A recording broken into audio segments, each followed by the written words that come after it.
The Association of American Medical Colleges serves and leads the academic medicine community to improve the health of all. Founded in 1876 and based in Washington, D.C., the AAMC is a not-for-profit association dedicated to transforming healthcare through medical education, patient care, medical research, and community collaborations. Now, one of the reasons I highlighted the not-for-profit aspect of that paragraph is because nonprofits get tax breaks. Big tax breaks, which essentially means that, we're not directly footing the bill for this stuff, but, they have special benefits that other types of organizations, private organizations, perhaps even private businesses, if we want to put a fine-tooth point on it, they have other benefits that private businesses just don't have. Let's learn a little bit more about the AAMC. Our member institutions represent the full spectrum of medical education, 132 accredited U.S. and Canadian medical schools, 400 plus teaching hospitals and health systems, 70 plus academic faculty and academic societies. We serve the leaders of our member institutions as well as the following communities: 179,000 plus full-time faculty members, 140,000 plus resident physicians, and 92,000 medical students. And the AAMC has a conference coming up. Now, what do you anticipate during a pandemic this conference is going to be about? Could they be talking about innovative cures for COVID? Could they be talking about patient care? Could they be talking about the timeline for a vaccine and what all medical professionals can do to contribute to a successful end of this pandemic? Well, if you've been watching the screen, you already know. Nope, they're not talking about any of those things. They're talking about, wait for it, racism.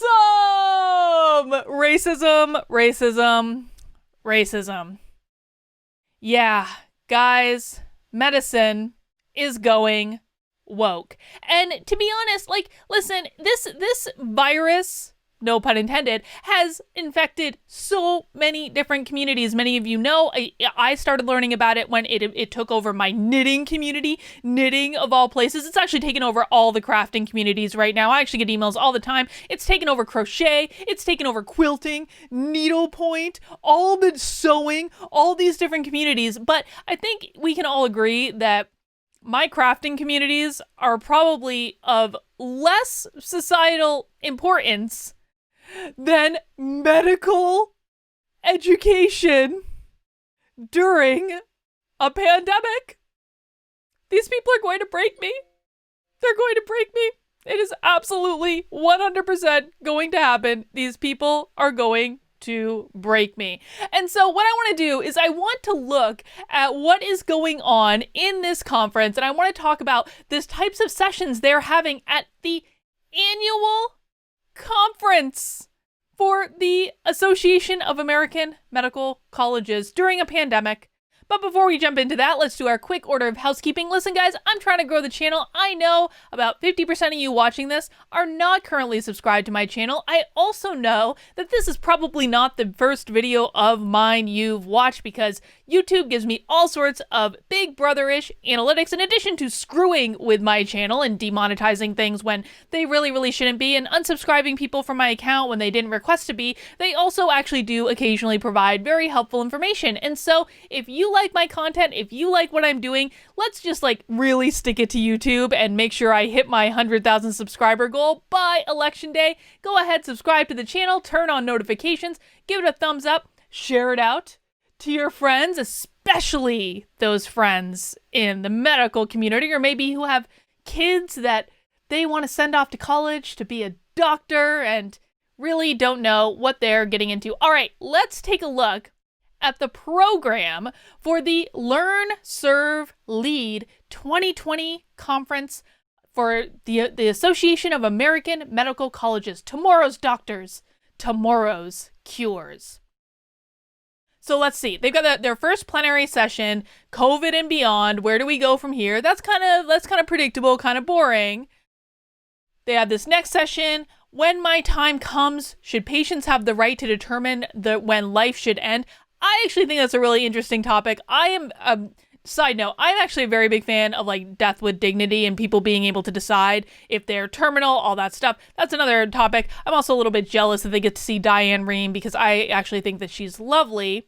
Then they've got this other panel, progress to date and preparing for future pandemics. All right, that's pretty valid. And that's, of course, facilitated by Fauci. We're not going to talk about him, the in-style cover boy. And then we start getting into this, addressing institutionalized racism in academic medicine. Now, to be fair, there are other concurrent topics as well, advocacy and public policy to advance diversity across the curriculum. That's kind of woke right there.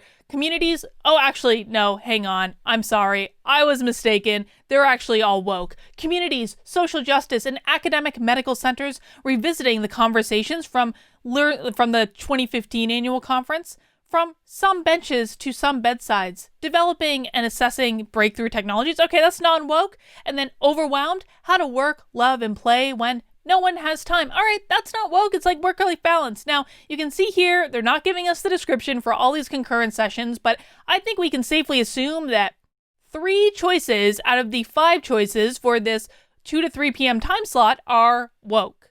Okay, let's keep going. The plenary session. Is there a cure for racism? Throughout our country's history, racism has affected every aspect of our collective national life, from education to opportunity, personal safety to community stability, and healthcare to housing. Events earlier this year made it all too clear that racism is systemic and individual. It still is prevalent today. But there is hope. There is hope if we can just have a conference to signal our virtue out to the medical community. There is hope that we in this conference can end systemic racism.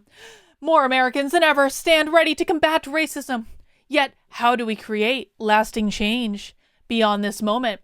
Ibram X. Kendi, PhD, and Nicole Hannah-Jones, 2 of the most influential voices in the conversation about racism, white privilege, and social justice, will explore where we are today and what it will take to make true progress in eliminating racial injustice and inequality. I have a member of my locals community he's doing all of us a service. You know how you guys really liked it when I summarized white fragility for you? And now I'm kind of like working my way through in defense of looting. That's another thing I'm going to be doing. But I actually have a wonderful, amazing, awesome member of my locals community who is doing How to Be an Anti-Racist, which is Ibram X. Kendi's book. He's got amazing posts in my locals. The information to join is on the screen, kb.locals.com. It is actually free to join, and you get all of my videos ad-free to boot. So if you're interested in what that book looks like, I'm sure I'm probably going to read it at some point, but he's got all the summaries and they're fantastic. Dr. Kendi, a cancer survivor, history professor, and celebrated author of the best-selling book, including How to Be an Anti-Racist, is a frequent and persuasive voice on all matters related to race and equity.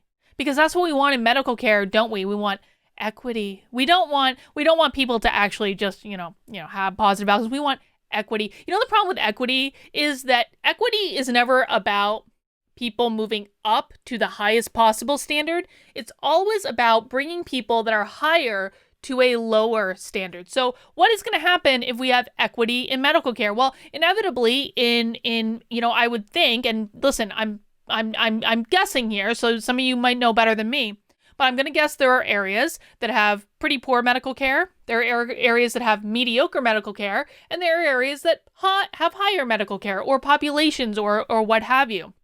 What is going to happen if equity becomes the goal is people who have good medical care that they're happy with are going to be pulled down. Not everyone is going to come up. They're going to be pulled down. And who knows if they're going to be pulled down to the mediocre level or pulled down to the lower level. I'm sure you could also make an argument that it could also probably raise some of the mediocre, but that is essentially what's going to happen if equity is the goal in medicine. And frankly, I'm not sure that mediocre should be our goal for medical care. That doesn't sound like a good idea to me. So basically they're just giving their bios here. I'm not going to read their bios. You can read those for yourself. Dr. Kendi and Hannah-Jones will hold a candid discussion. I don't think these people are even capable of holding a candid discussion, if I'm honest about it, on how entrenched programs, policies, and societal mores, including in healthcare, have stood in the way of justice and equity for all people. All right, let's keep going. So then we have how we all have a story to tell. The power of human connection. This is with Ann Curry. So maybe this will be woke, maybe not. I mean, probably there'll be some woke, but who really knows? Then we have another list of concurrent sessions. Let's see if there's any wokeness in here. The Coalition for Physicians Accountability, and I have no idea what that means. Courageous leadership, challenging the status quo in academic medicine. Even money, that's about dismantling systemic racism. Even money, creating a field of inclusion in academic medicine. Perspectives from the field. That's going to be woke as hell. Tomorrow's telehealth. Okay, telehealth, I have no issue with telehealth. The healing power of human connection. That actually sounds okay. I have no issue with that one. Our next set, let's take a look. Be it resolved, using legislation to declare racism a public health emergency. Yep, that's really what we need to do right now. It's not like we have a pandemic. It's not like there are lots of people out of work. It's not like hundreds of thousands of small businesses have been destroyed because of the lockdowns that the Democrats insist on maintaining, and they're going to end on what day? November 4th. They're going to end on November 4th. It's not as though all of those things pale in comparison to the creation of racism as a public health crisis. Of course. The courts in the ACA, what's next? Impact. Oh, that's going to be woke, by the way. That session's going to be woke. That's going to be like one of the most anti-Trump sessions of all. Impact of COVID-19 on research, leadership roundtable, preparing for identifying and tackling challenges during uncertain times. Even money, there's going to be woke aspects to that. And then what about opioids? Good. I'm glad they're talking about opioids. I live in New Hampshire. That's actually a problem. Leadership plenary. Let's see. It doesn't really say what that one's about, just probably a round table of sorts. Okay, more concurrent sessions, addressing social needs and determinants. What works, what doesn't, and what should your role be? That's woke. Elitism and educational inequity as barriers to diversifying the medical practice. That's woke. Herbert W. Nickens lecture. Black Lives Matter in science, engineering, and medicine. That's woke. And then more on opioids. And then let's see, it looks like our probably last set of concurrent sessions, adapting access strategies to meet patient needs in unstable times. That's going to be woke. I would bet money on it. Black men in medicine, stories behind the CV. Woke. Effective policies and practices addressing sexual harassment. Listen, wait, I was going to say maybe there's a chance that wasn't woke, and then I read the second line. Update from the AAMC Gender Equity Lab. Telehealth competencies, that sounds fine. Transition to residency rebooting after COVID-19. Hey, that actually sounds pretty good. Like, of all the sessions at a conference that is for medical students or people teaching medical students, transition to residency rebooting after COVID-19 actually sounds like a pretty good session. Why aren't there more like this? Why is half of this damn schedule filled with woke? Let's just see here. 1, 2, 3, 4, 5, 6. Just gonna do a quick count. 7, 8, 9, 10, 11. Wait. That's definitely 10. I'm going to bet that's 11. 12, 13, 14, 15. So at this conference, we have at least 15 sessions that are woke. And just based on eyeballing it, that seems to be probably at least half of the sessions at this conference. So congratulations, folks. Medicine has gone woke. Can't you wait to go to your doctor? This is why, I'm not giving medical advice, but I'm going to be honest. This is why I subscribe to alternative medicine.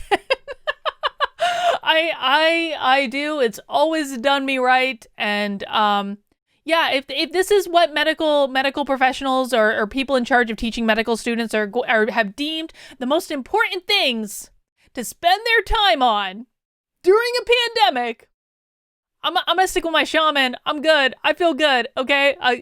Thanks. All right, guys. Just so you know, this actually came to me from a tip that someone sent me on Twitter. They actually reached out to me very concerned that medicine had gone woke. So if you have tips like this, if you have stuff you want me to take a look at, please send it to me. My DMs are open on Twitter. I also have my website in the information below. If you have files you want to send me, just send me a message through the website, or you can send them through Twitter too if you have like a link. And I'll let you know where to send it if I'm interested in seeing it. But I really appreciate it, guys. That's all I've got for right now, and I'll see you soon.